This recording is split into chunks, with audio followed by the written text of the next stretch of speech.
Hi, everyone, and welcome. We're doing this presentation today on cybersecurity, thinking about risks and opportunities. I'm Ben Matthews. I'm a partner at Altman Solon, which is the leading global consulting firm focused on tech, telecom, and media. I've got with me today my colleague and partner, Michael Gurau, and subject matter expert and advisor, Matthew Rosenquist. We'll be briefing you today from two quite different perspectives as we think about risks and opportunities in this sector. On the one hand, vendors that provide tech solutions and services into the space. And on the other, the enterprise strategy leadership perspective, so the buyers. By way of background, Altman Solon is leading strategy consulting projects of a range of flavors across the US and Europe for the last 20 years. We work with Fortune 1000 clients and large private investors across a range of different topics. I've given a brief intro of myself already, but suffice to say, I joined the firm in 2017. I've spent the last 13 years as a consultant as well as in the technology industry. Michael. Thanks, Ben. I spent the last 35 years in tech, about 20 years in private equity and venture capital as an investor, 10 years in operating roles for software, e-commerce, and web companies, and the last 5 years leading strategy practices for tech, media, and telecom firms, or just tech practices for Fortune 100 companies across the hardware, software, and services layer. Hi everyone, I'm Matthew Rosenquist. I'm a CISO, I'm a cybersecurity strategist. I've been doing this for over 30 years and I've got a passion for it. 24 years at Intel Corporation. And, you know, throughout my career, I've always kind of thrived at looking at these different challenges. And I advise academia, businesses, and governments around the world, really focusing on industry best practices and opportunities for them. Super. So we're going to jump right in here, folks, and want to share with you kind of the framing of how we looked at this study. We, as noted by Ben, we wanted to explore the nature of risk in cybersecurity threats, as well, and perhaps more significantly, as the opportunities. There is plenty in the press and in the media about the risk layer, and we're going to give you our perspective of those layers, but less so about the opportunities layer. And so, looking left to right on the screen, you'll see that there are a variety of threat agents with a myriad of goals and methods, and they are targeting different types of assets within the organization, whether it's data, private or business data, or whether it's hardware assets or network assets, and trying to disrupt those.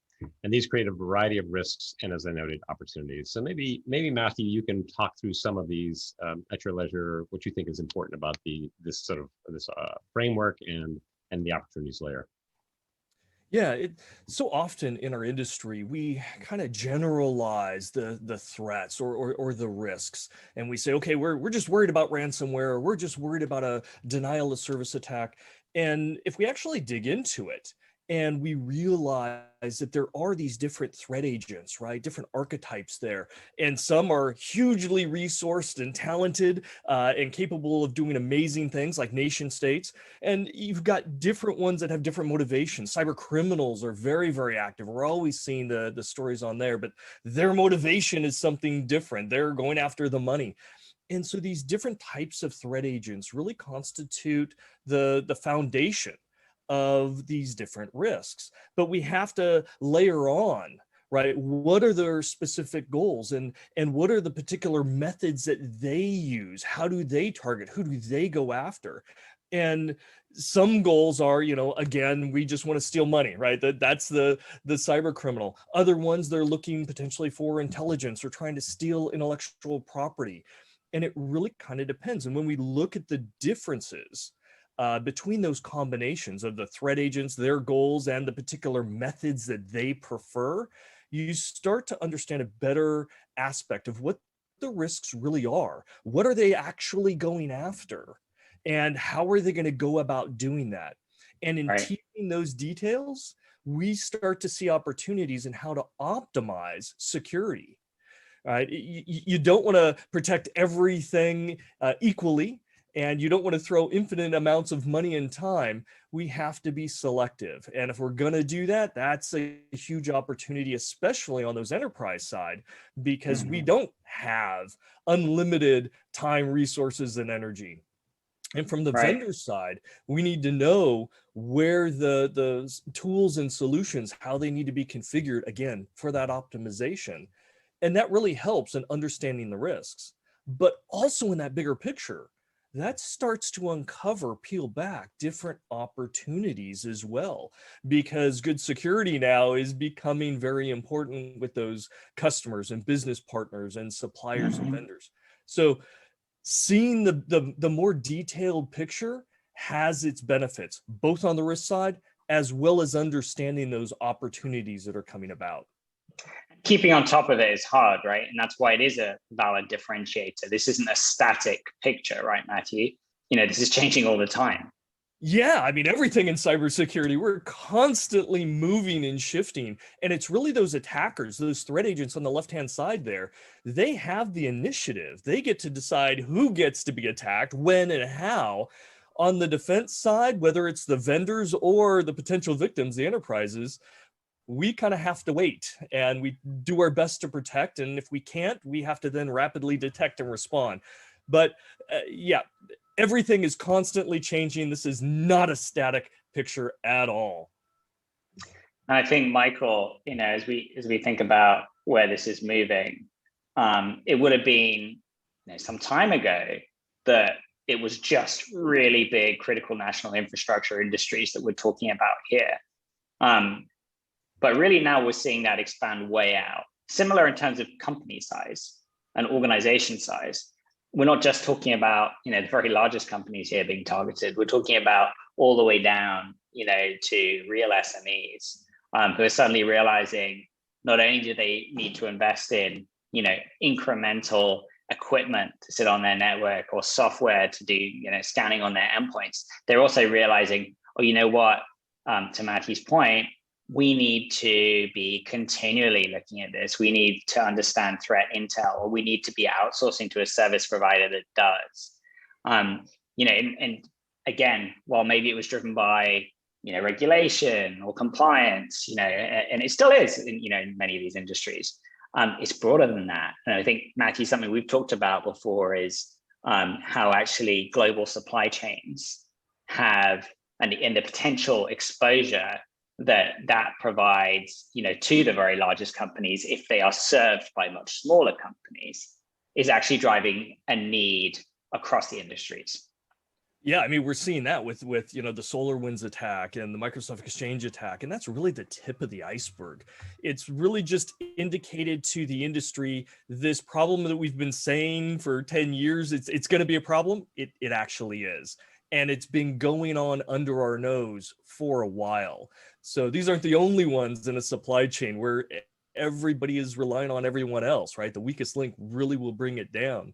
And you'd mentioned that every industry is a little different. And whether it's critical infrastructure or the finance industry or whatnot, cyber attacks, they happen in every sector. They absolutely do. But they don't happen in the same way, and they don't happen on the same schedule. So, knowing sometimes it's just taking turns. The cyber criminals go off and they're attacking one sector and they decide, okay, this other sector is worth more of their time and effort. They're going to get more money out of it. Or a nation state may, go after critical infrastructure or a supply chain to get into critical infrastructure.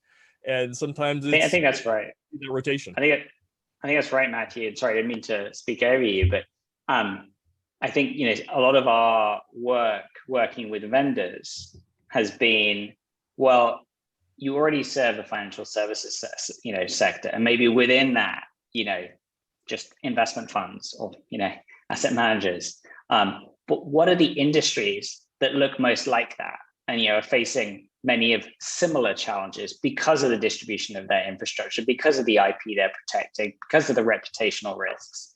I think that's an interesting exercise, as well as then thinking about, okay, well, in that case, how do we go to market? How do we bring these products and services to a slightly different industry sector that, again, maybe doesn't speak exactly the same language? Yeah, And you to know, I tie think into what's what you interesting had about discussed in the other slide, everything's changing, right? The attackers are adapting. So, you know, a few years ago, they were going after, you know, bank transfers and some other things, and that's where Right. they saw the money at. And then all of a sudden, they're pivoting and they're realizing, wait a second, ransomware. Ransomware is where we can start making more money. They saw Mm. a lot of attacks going actually for kind of individuals and smaller businesses. And oh, okay. But then all of a sudden, you now had big companies get impacted. And now we're seeing critical infrastructure. We're seeing healthcare. We're seeing, you know, gas pipelines and so forth.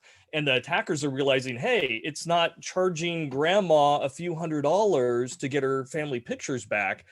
I can go after these big companies and charge a few million. And if I go after critical infrastructure, I can charge tens of millions potentially. And that's what we're That's right. seeing. So that creativity of the attacker plays into this. And every sector has to worry about it. You never know when they're going to jump to your sector with a slightly different attack. Everybody has to be thinking forward. Yeah, I think what's super Michael. interesting to me about this slide is just the as you think about healthcare, it's about information. As you think about infrastructure, it's about stopping infrastructure, maybe for ransom, maybe for political purposes. As you think about financial services, it could be competitive or financial in nature. And there, as both of you guys have suggested, it's a very different exercise to deconstruct that and understand, what do I need if I'm a healthcare company? What do I need if I'm a vendor serving healthcare, the way that Ben has talked about, and I want to pivot to something else. So we'll cover a little bit about that in the final slide here, talking about the opportunities here. But I think that anything else you guys think is worth calling out here on this slide? Well, just to Well, emphasize go ahead, Matthew. what you were saying there, Mike, is, you know, healthcare. Think about it. They're most worried about confidentiality of their data, not only their regulations, HIPAA, and so forth. They want to make sure that the privacy of their patients, there's a lot of trust there. So when they think of cybersecurity and they're worried about threats and risks, that's where their mind is. You look at the finance sector, it's all about the integrity. Don't let the attacker change the transactions, right? Moving a decimal point, that craters my business and my trust. So it's more about the integrity, a little less about the confidentiality. And when you look at critical infrastructure utilities, it's uptime. Don't mess with my availability. That's where the gas stations don't have fuel anymore. That's where the lights go out or the internet goes away for you know, a long period of time. So each of these individual industries also have their own concerns and Achilles heels. So it is a wonderfully complex situation here, this dance we have of the attackers and what they can do and the potential victims and what they're worried about. It's exciting. And I think I'll pick up on that word complex, because something that we also spend a lot of time thinking about at Altman Solon is, you know, the changing underlying IT infrastructures in all of these types of companies, and how, as you know, they shift to the cloud, you know, that sort of threat surface area is actually increasing, not decreasing, because, you know, all of these, you know, 90% of businesses at enterprise that we've surveyed are going to be hybrid for the foreseeable future. And that just creates more risk because of that increased threat surface area. And what it means is there are opportunities for vendors here and for strategic leadership to differentiate as they, you know, are more secure and demonstrate that security to their clients. So we've got a suitably complex slide here to look at. On the y-axis, you can see something approximating an IT stack, you know, transactions and process all the way down to some of the underlying infrastructure through software and endpoints. And then on the x-axis, we've got, you know, different broad product families. So thinking about verification through defense, ongoing monitoring, and then sort of recovering on the back end. And you can see a bunch of logos here, which are, you know, many of the leading vendors in each of these subspaces. On the right-hand side, you can see at the edge of the chevron, professional services. So these are critical component, the glue between the vendors and the customers themselves on the right-hand side across, you know, several different industry sectors as talked about before. Michael, I'm interested when you think about this slide and you see all this complexity. What jumps to mind for you? Well, again, thinking about the perspective of the audience we're speaking to today, if I'm a vendor, my reaction is, wow, this is a busy market, which of course, if you're a vendor, you know this, but it means that I've got to figure out ways there are implications, which we can talk about later, but you got to figure out a way to stand out, right? Am I a point solution? Am I a bundled solution? How do I compete with a bundle if I'm a point, and so on? If I'm an enterprise, I'm kind of overwhelmed perhaps by the variety of choice and that are on the other side. How do I choose? How do I make sure I'm picking mature products with the right partner to help me implement them that are going to do the trick for me in an evolving, changing landscape? So I guess I'm struck by what I think our viewers will be struck by, which is this is a complex market, as you said, Ben, and it's not a trivial undertaking to stay on top of it. Yeah, and overwhelming, right? You said overwhelming, and yes, I have to smile because being in the trenches and working with the companies and myself being a CISO, yes, overwhelming is a great word to describe it. You've got all those vendors, you've got the crucial professional services that help make sense, and depending on what your sector, again, you've got different pulls and pushes. But at a high level, right? If we up level it, when we think about cybersecurity and we think about managing the risks of privacy and safety and security, it's kind of in that orange and yellow diagram. On the front end, at the core, cybersecurity is really trying to prevent loss. And that's your highest return on investment. If you can prevent something bad from happening, that we call a win. But we know that you can't prevent everything. So, all the best models out there, whether it's, different standards from the government or from the industry, they kind of follow a model that says, yes, you're going to try and prevent as much as you can, but things are going to get through, which means you have to have that capability to be able to detect when something comes in and then address it. And so on the back end, you're not preventing loss, but what you are is you're minimizing the impact when something bad does happen. And the combination of those two is really what we have to look at when we evaluate the different products. And there are several hundred, well, actually over 1,000 different companies out there that have products and services in the security space. So this is just a sample. It seems like a lot here, but it's a drop in the bucket.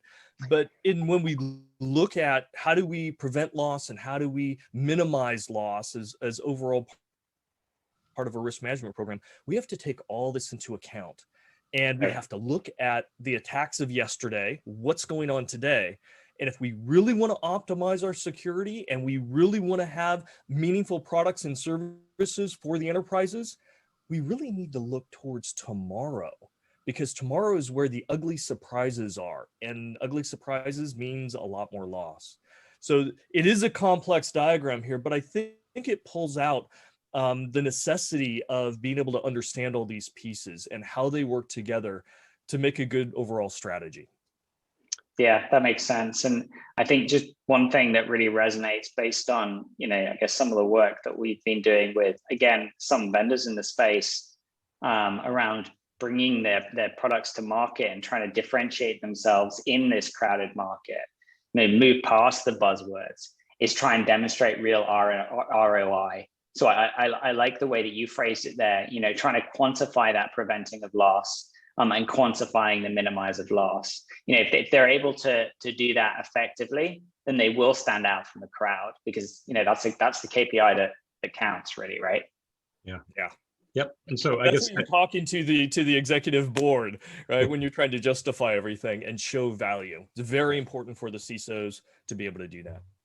Which is a nice segue to this next slide, which really frames the strategy plan that Matthew alluded to, looking to the future and trying to sort of see where threats are and see where competitive dynamics are going to hurt you, or whether you're an enterprise, seeing where your peers are. So it's clear that anybody in a senior security position at an enterprise or a senior leader position at a vendor needs to have a competitive strategy plan. How am I doing relative to my competitors? How can I reduce my exposure? How can I optimize my potential? And so maybe, Ben, you can talk about the vendor side in terms of the experience you've had and helping vendors develop these kinds of plans. Yeah, so I mean, I've already touched on this a little bit, but I think there are a few perspectives, there are a few types of pieces of work that we've done that have been helpful to try and stand out from the crowd and improve that competitive positioning.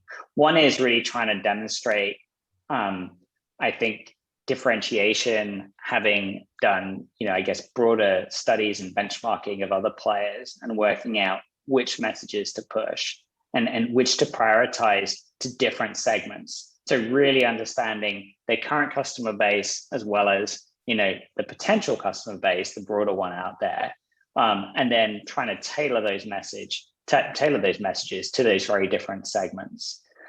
So, you can imagine what's top of mind for a small local government organization is totally different to what's on, the mind of a, Fortune 10 business.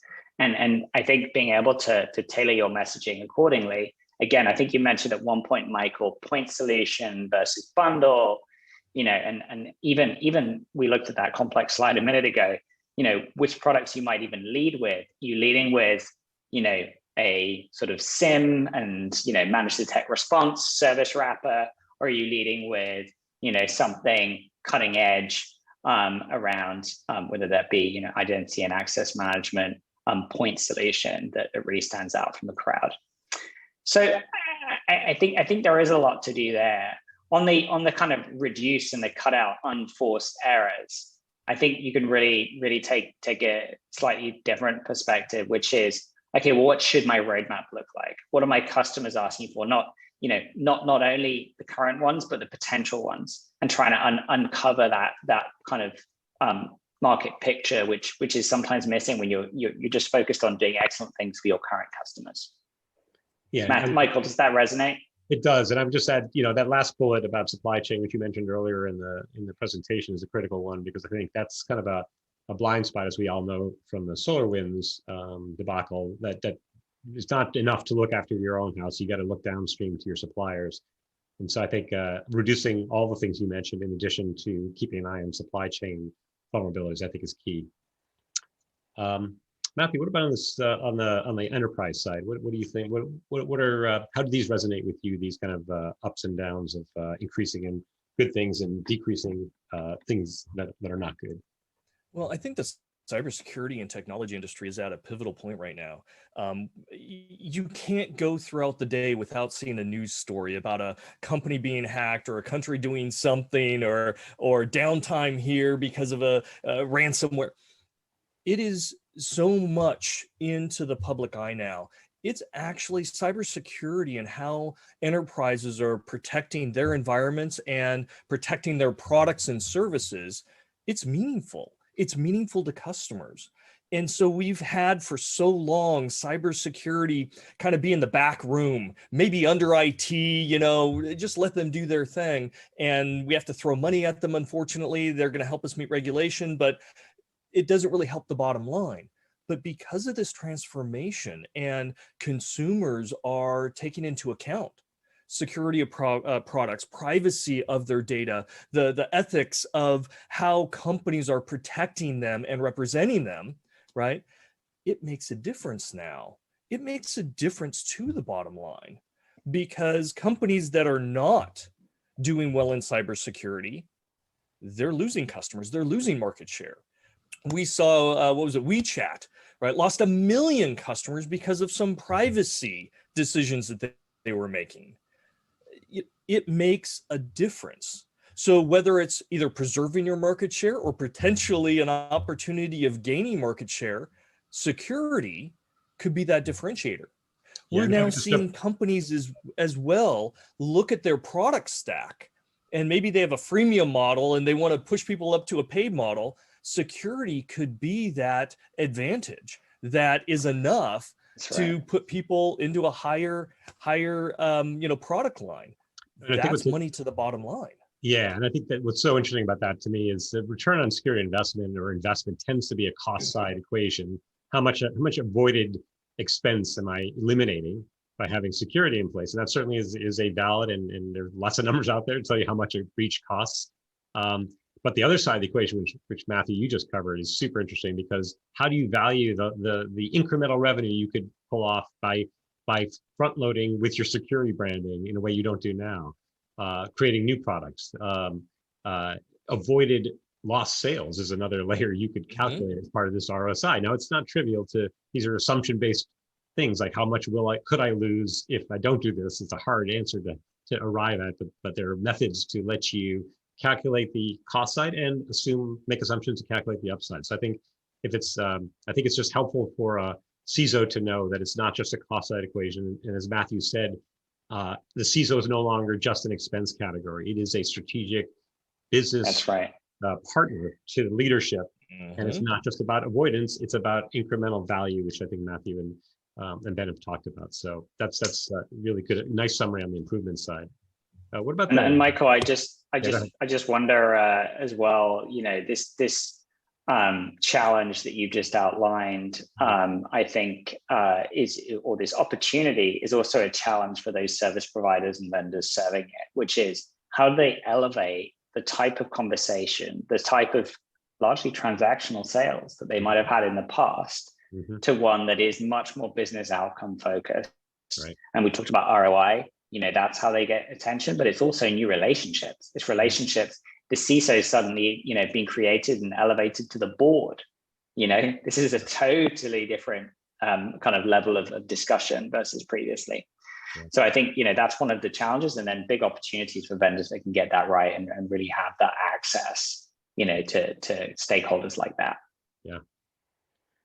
Matthew, what about the decrease side of the equation? I mean, I guess that all looks pretty straightforward. I mean, it's clear that those are all the risks. Nothing new there. Again, that hits the bottom line. When you have to pay for a breach or you have to pay for higher insurance rates, things of that sort, that's, security, again, it can either help that bottom line, it can boost reputation, it can drive additional opportunities in sales, or it can detract. It can, be a huge cost sink when something bad happens and you have to throw money at it. And it's not only in dealing with, let's say a breach or a compromise, but you may have to re-engineer a product. You may have to pull or pull back a product. You may have to somehow repair your reputation, your public reputation, and the trust you have with customers. There's a lot of other costs beyond just the hard costs. Those soft costs also come into play. And as the market is paying more attention and putting more weight on security, they're less tolerant of mistakes. They expect, consumers and enterprises and everyone else expect better security. So it can differentiate you, and it can also kind of crater your budget if you misstep. Right. Anything else, Ben, on this slide before we wrap up? No, I think Matthew covered a pretty interesting perspective in terms of taking it from the vendor and service provider, strategic leadership side, which is just one that I guess we historically at Altman Solon have not spent as much time doing. And again, we see kind of lots of crossover with our vendor and service provider work. So thank you, Matthew, for kind of being here today. Yeah. And so to wrap up, folks, as we've outlined, there's substantive threats out there that come from an array of active and passive actors using a variety of techniques to target personal and corporate information and assets for a variety of purposes. And all that rolls up to creating lots of risks, which we've detailed and have been well detailed, but really, and importantly for this conversation, lots of opportunity that I think is the unrevealed gem here in this horror show that we call cybersecurity threats. So as you can see here, as we've already covered, Altman Solon, it plays in this space, and you can see some of the work streams we have at the bottom that can help you towards that strategy planning process that will help you address all the things we've talked about for the last half hour or so. And so with that, we thank you all for showing up here and appreciate you taking time to engage, and feel free to reach out to both Ben and me, and we'll get a message to Matthew if you have a specific question for him. But thank you all for your time, and we wish you a good rest of your day. Thanks very much.